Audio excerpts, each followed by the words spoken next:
इस वीडियो को शुरू करने से पहले मैं आप सभी को बता दूं कि ये वीडियो खास तौर पर उन लोगों के लिए है जो पहले कभी पबजी खेलते थे, खेल रहे हैं या फिर खेलने के बारे में सोच रहे हैं। बहुत सारे लोगों को पबजी खेलने की आदत लग चुकी है और लोग इसे बुरा भी मानते हैं, लेकिन आज हम उसी पबजी गेम से जिंदगी की कुछ ऐसी सीख सीखेंगे जो आपको पता होना चाहिए। जो लोग पबजी खेलते हैं उन्हें तो बहुत ही मजा आने वाला है, लेकिन जो लोग पबजी नहीं खेलते हैं वो लोग भी इस वीडियो को जरूर देखें, क्योंकि आपको सीखने को मिलेगा कि कैसे हर एक चीज से आप कुछ न कुछ जरूर सीख सकते हैं। हम सीखना शुरू करें उससे पहले यदि आपने हमारे नए channel Mahendra Dogne life coach को सब्सक्राइब नहीं किया है तो सब्सक्राइब करके बेल आइकन जरूर दबा लें। पबजी गेम से सबसे पहले आपको सीखने को मिलता है कि जीवन में हमेशा प्लानिंग बनाकर काम करें। जब भी आप प्लेन से जमीन पर उतरते हैं तो उसके बाद एक सर्कल बनता है। वो सर्कल धीरे धीरे छोटा होता जाता है और आपको उस सर्कल के अंदर रह के खेलना होता है, लेकिन कई लोग बिना प्लानिंग करके सर्कल से बहुत दूर उतर जाते हैं और उसके बाद वहीं पर एक दूसरे को मारते रहते हैं और उसके बाद वो ब्लू जोन में आकर खुद ही मर जाते हैं और गेम को कंप्लीट नहीं कर पाते हैं। हमारी जिंदगी में भी यही होता है,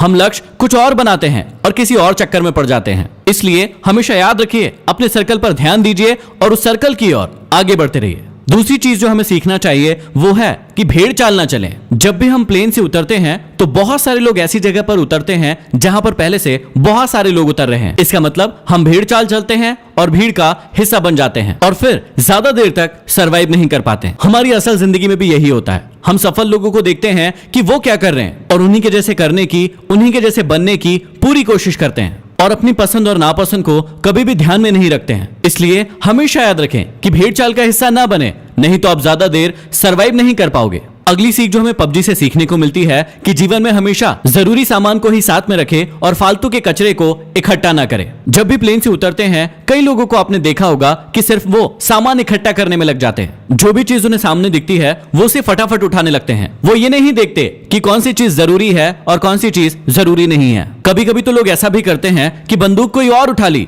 और गोली कोई और ही उठा ली जो उस बंदूक में लगने ही नहीं वाली। अब इसी बात को अपनी जिंदगी से कनेक्ट कीजिए। दिन भर में आप बहुत सारे वीडियोस देखते हैं, बहुत सारी किताबें पढ़ते हैं और बहुत सारी चीजें सुनते हैं जो आपके लक्ष्य से बिल्कुल भी रिलेटेड नहीं है, लेकिन दिन भर आप उन सभी चीजों को अपने दिमाग में घुसाते जाते हैं। तो यहाँ हमें सीख मिलती है कि फालतू का कचरा इकट्ठा करने से अच्छा है कि जो चीज हमारे लक्ष्य के काम आए सिर्फ उसी चीज को हम अपने पास रखें। अगली चीज जो हमें पबजी से सीखने को मिलती है कि हमेशा टीम वर्क करें। जब भी हम पबजी खेलते हैं तो या तो अकेले खेलते हैं या फिर अपनी टीम के साथ खेलते हैं। जब भी टीम के साथ खेलते हैं तो हमें ऐसी ऐसी गालियां सुनने को मिलती है जो हमने पहले कभी नहीं सुनी है। अब इसमें कुछ लोग तो टीम का साथ देते हैं, लेकिन कुछ लोग टीम से दूर भागते रहते हैं। कुछ लोग तो ऐसे भी होते हैं जो अपनी टीम के बंदे को दूर से बैठकर मरता हुआ देखते हैं और उसे रिवाइव भी नहीं देते। ऐसी टीम ज्यादा समय तक नहीं टिक सकती है जो यूनिटी के साथ नहीं खेलती है। जैसे पबजी में यूनिटी का बहुत ज्यादा इंपॉर्टेंस है, वैसे ही हमारे जीवन में भी टीम वर्क और यूनिटी का होना बहुत ज्यादा जरूरी है।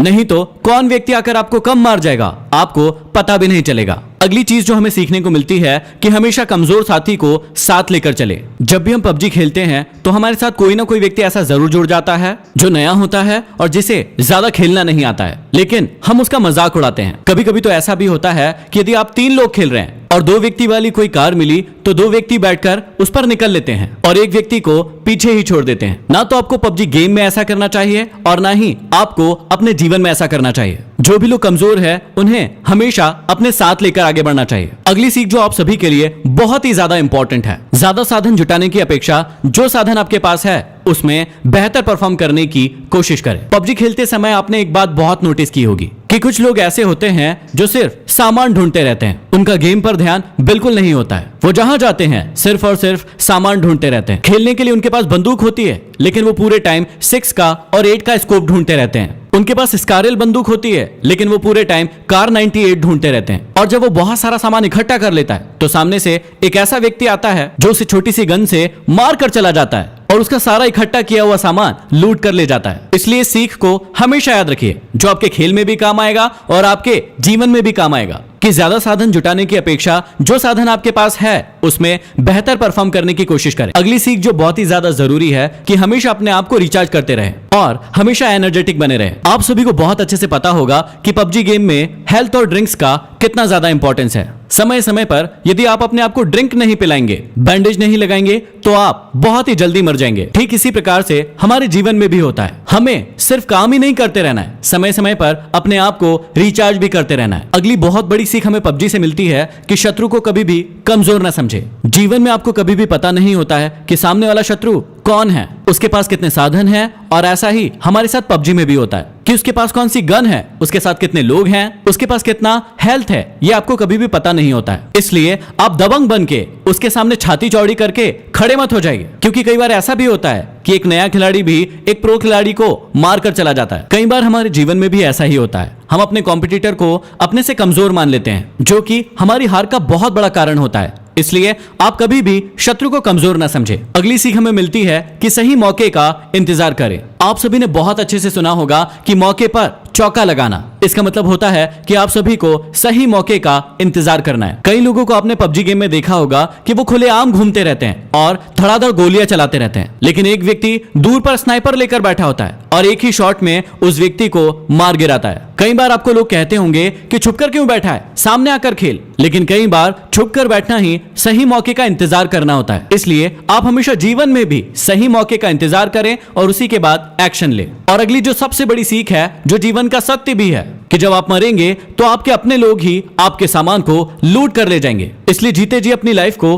पूरी तरीके से एंजॉय कीजिए। जो भी साधन आपके पास उपलब्ध है उसका पूरा उपयोग कीजिए, क्योंकि मरने के बाद तो लुटेरे बैठे ही हैं। तो ये कुछ सीख थी जो हर इंसान को पबजी गेम से जरूर सीखना चाहिए। इस वीडियो को हर पबजी खेलने वाले तक जरूर पहुंचा दीजिए ताकि वो बहुत कुछ सीख सके। इस वीडियो को लाइक कीजिए। यदि अभी तक हमारे नए channel Mahendra Dogne life coach को सब्सक्राइब नहीं किया है तो सब्सक्राइब जरूर कर लें और बेल आइकॉन दबा लें। अगले वीडियो में फिर मिलते हैं।